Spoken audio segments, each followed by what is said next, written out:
meantime, foreign hotspots. That will also be one of the big topics in tomorrow night's final presidential debate. And it will take place amid the just-launched fight to retake Mosul from ISIS in the Battle of Aleppo. And, of course, a cycle of attacks that we've seen in and around Yemen here recently. And that's just for starters. Joining us now, Fox News contributor Gillian Turner, former staffer on the National Security Council. Gillian, thanks for joining us.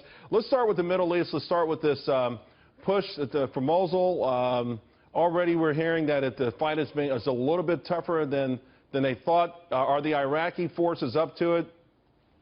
Look, we hope so. We're wrapping up now the first day, 24 hours on the ground over there. It was harder to get into the city than I think the coalition anticipated, but the Iraqis and the Kurds together have about 100,000 fighters on the ground there, measuring up, stacking up against ISIS's 5,000 to 7,000. So they're going to crush them.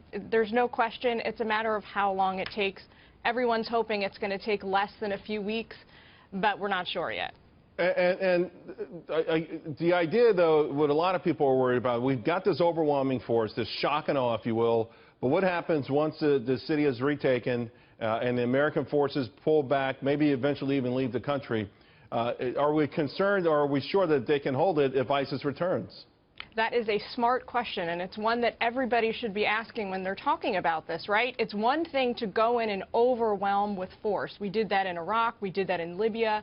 The next question is, what about post-conflict peace? How do we win that? Who's going to stabilize the city? Who's going to stabilize the region? And that answer we don't have yet. We're going to really need a robust American presence in there at that point in time, starting a few weeks from now, to try and hold the gains that are taken. Because a worst-case scenario is that at some point in the future, ISIS is able to retake this city.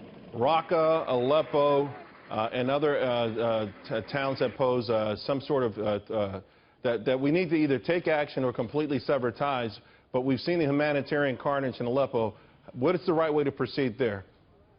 You know, the ceasefire that the Syrians and the Russians announced today is an abomination. We're looking at 5 years into this civil war in this country right now. Almost 500,000 people have perished, most of them civilians, a lot of them children, and they have the gall to put an offer of an 8-hour halt to cessations of violence today.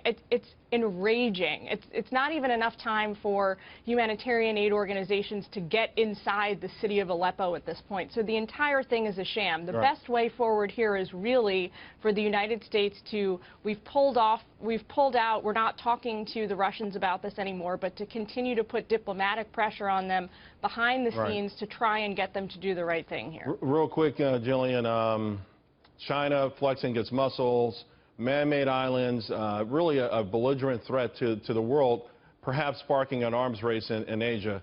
How do you see that playing out for the next president?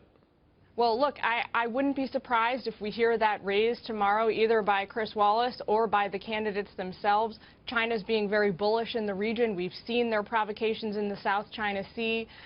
We're going to have to deal with that issue. The next president is certainly going to have to come in with guns blazing, a plan to deal with that. If I was moderating the debate tomorrow, it would certainly be one of my foreign policy questions, but we'll see. They're only going to have 15 minutes. Who knows if they'll get time for it. All right, Gillian Turner, thank you very much. Really appreciate it.